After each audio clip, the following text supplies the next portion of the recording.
সিলেট অঞ্চলে জাতীয় পরিচয়পত্র আবেদন ঝুলে আছে 4,09,786টি। সবচেয়ে বেশি আবেদন ঝুলে আছে আঞ্চলিক নির্বাচন কর্মকর্তা মোহাম্মদ আব্দুল হালিম খানের টেবিলে।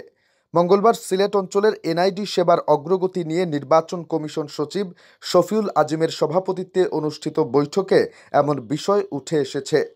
ইসির জনসংযোগ শাখার পরিচালক মোহাম্মদ শরীফুল আলমের দেওয়া এক প্রতিবেদনে বলা হয়েছে, সিলেট অঞ্চলে আবেদন ঝুলে আছে 4,09,786টি।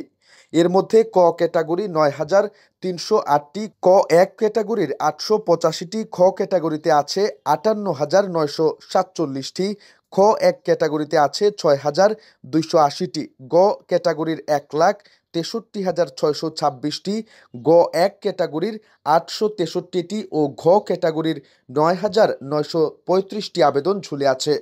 এছাড়া ক্যাটাগরি করা হয়নি এমন আবেদনের সংখ্যা 29,939টি। ক ক্যাটাগরির আবেদন নিষ্পত্তি করেন থানা বা উপজেলা নির্বাচন কর্মকর্তা। ক এক ক্যাটাগরি নিষ্পত্তি করেন সহকারী থানা বা উপজেলা নির্বাচন কর্মকর্তা।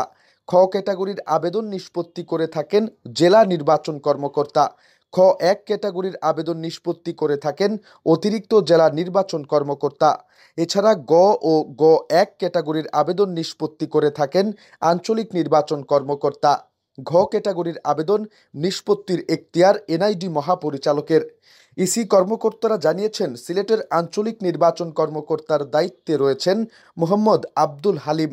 তার এখতিয়ারভুক্ত অনিষ্পন্ন আবেদনের সংখ্যা 1,64,889টি।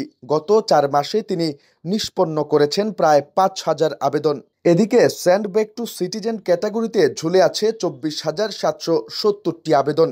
তদন্তাধীন আছে 65,398টি আবেদন। শুনানির অপেক্ষায় আছে 12,671টি আবেদন এবং অতিরিক্ত দলিলাদি প্রয়োজন এমন আবেদনের সংখ্যা 27,234টি। ইসি সচিব শফিউল আজিম এ বিষয়ে বলেন, আমরা তাদের নির্দেশনা দিয়েছি। এছাড়া স্ট্যান্ডার্ড অপারেটিং প্রসিডিউর যদি পরিবর্তন করতে হয় আমরা সেটাও করব। এখন এনআইডি আবেদন তো ফেলে রাখার সুযোগ নেই। আমরা যেভাবে অঞ্চলভেদে বৈঠক করছি এটা তো আগে সেভাবে হয়নি। তিনি বলেন, দুর্নীতির পথটা বন্ধ করি আগে। আমি তো এখানে বসে দেখতে পারছি তার ওখানে কয়টা ঝুলে আছে। আমরা এখন সবগুলো টাইমলাইন করে দিচ্ছি, নির্ধারিত তারিখ করে দিচ্ছি যে এত দিনের মধ্যে অবশ্যই নিষ্পত্তি করতে হবে। জেলা এবং উপজেলায় কোন সেবার ক্ষেত্রে কতদিন তার আমরা ফিক্সড করে দেব, যাতে বছরের পর বছর ফেলে রাখতে না পারে। ইসি সচিব বলেন, সবাই তো আর খারাপ না। 10 আঞ্চলিক কর্মকর্তার মধ্যে যদি 2 জন ভালো না হয় তাহলে তো সে নিজেই নিজের পেচে পড়বে।